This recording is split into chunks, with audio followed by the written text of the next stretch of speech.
scholarship in the United States, Mm-hmm. in Europe, most especially in UK, Mm-hmm. and also in Africa. But you choose to go to an African university.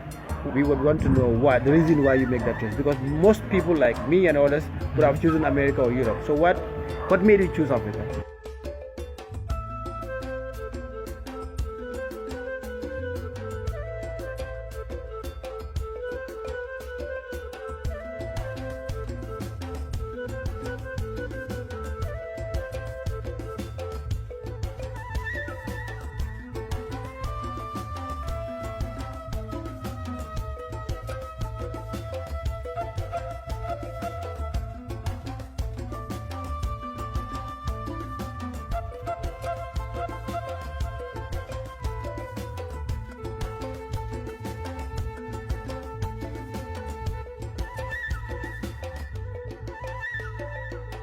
Yes, I think the answer is not very difficult.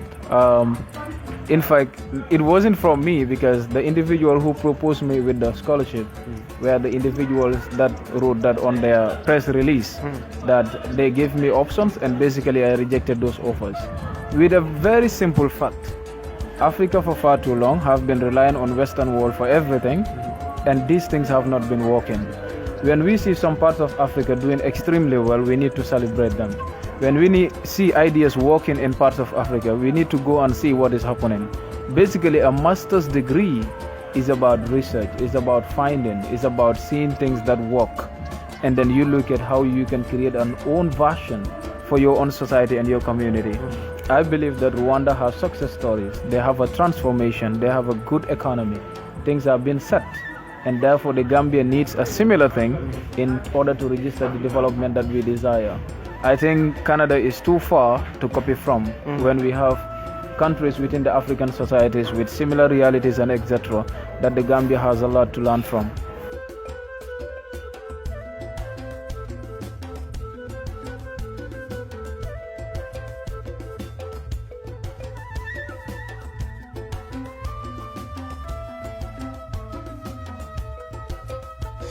Last year, your video trend online, but I don't feel cash you that time. They give you scholarship and you say you are not going. So you don't want to go Canada for school. Why? Well, education is about trust. Education is about the environment. It's about how you can use what you get about knowledge of your own society and how you can change it. I did a BSc in Development Studies from the University of the Gambia, and I at least have an idea as to how it is important for one to acquire knowledge of your environment and how you can promote development from within.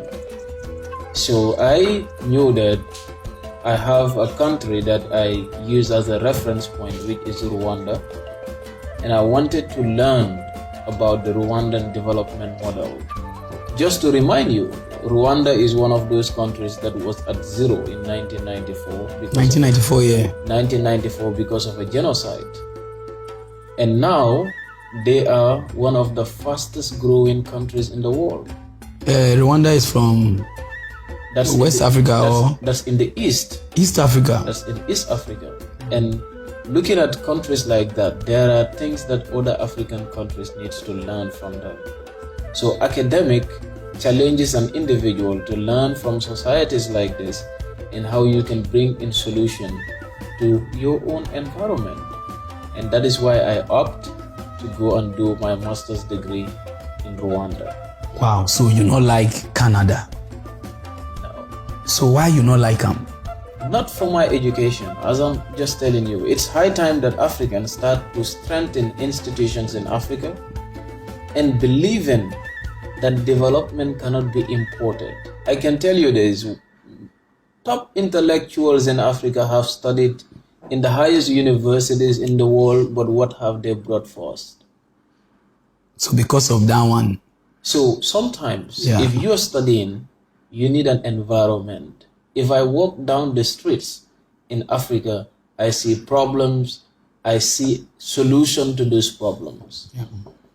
If you are an individual studying agriculture in Canada, then you are given a vast area of land in Nigeria to practice what you've learned in Canada. In most situations, we failed because the environments are not the same. Okay.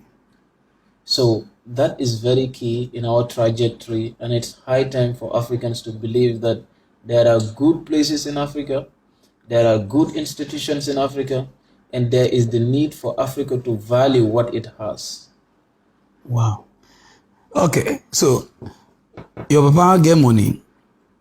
Are you from a rich family? Because I just put her in pigeon because of my people. So I don't. I would like to answer from when you say whether my dad has money. yeah. Of course, he doesn't. I do not come from a family that has money. I came from a family that has dignity, a family that has values, a family that is African, and a family that has put in me principles. Okay. Because the reason why they ask, a lot of Africa, they want discharge. You understand what they mean? They want run. And you get scholarship. You say no. So because the environment there is different. Yeah, Wait till give you that mind. but let me tell you this. You know, there exists the mainstream media. Sometimes what we see on TV is not true.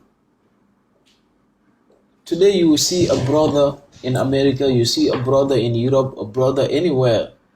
Before, like 30 years ago, if someone traveled from Africa to America or to Europe, they take care of a whole family. Today, how many brothers will leave one family and go to Europe? They cannot even buy a bag of rice. It tells you that there is not good as it is pictured on TV.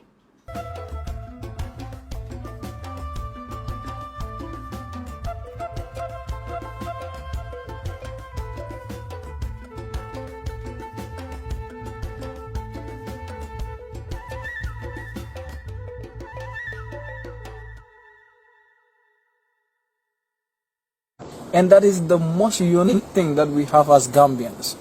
Like, we interact with one another, we live with one another. It doesn't matter how big the family is.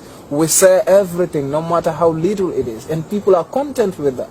That even if things are going hard, you can still observe smiling faces under each and every person that you meet along the street. So that is a plus for everybody in the Gambia. And that is why I'm a proud Gambian and a proud African, and I believe I can make it, and I'm going nowhere but in the Gambia. Nobody is going to do it for us. That's right. If we are all running away, when are we going to make it? We have to stay in Africa, develop in Africa, and then show to the world that Africa have a better image than the one they portray in the West.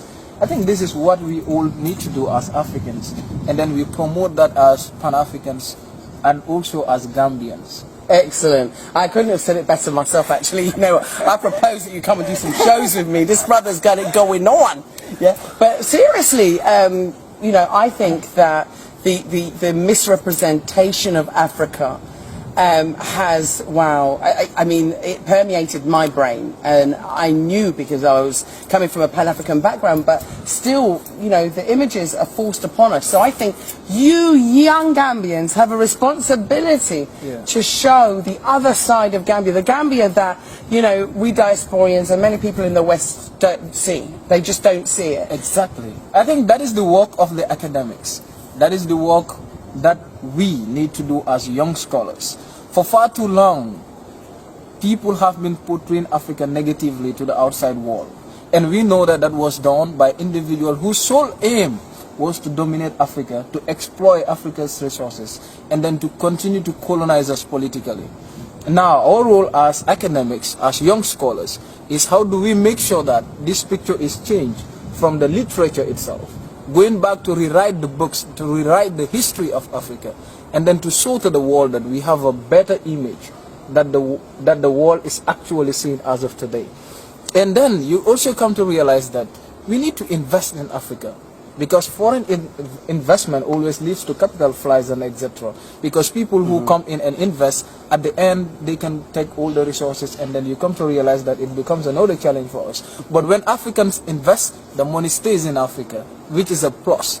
it can enhance, it can help when it comes to employment, when it comes to, you know, coming up with all the facilities and then enhancing the development that we own, that we all desire as Africans and etc. I think that is what we need to do as we speak, and that is what we all Africans need to be thinking into that particular line, like trying to see how we can repent that particular picture shown by the outsiders about Africa, because they, in fact, let me tell you, there was this quotation that I read. It was actually done by a British parliamentarian, Lord Macaulay, in 1835. He speaks about Africa, and then he said, in order for the West to dominate Africa, they need to overthrow our very backbone, and that is our education system. When we believe that everything that is Western is correct, then they can dominate us forever. Exactly. And that is 1835. They've been working on those bases. So today it is high time, because we know the realities. Let us try to rewrite the history. Let us try to work again and attract investment in Africa by Africans.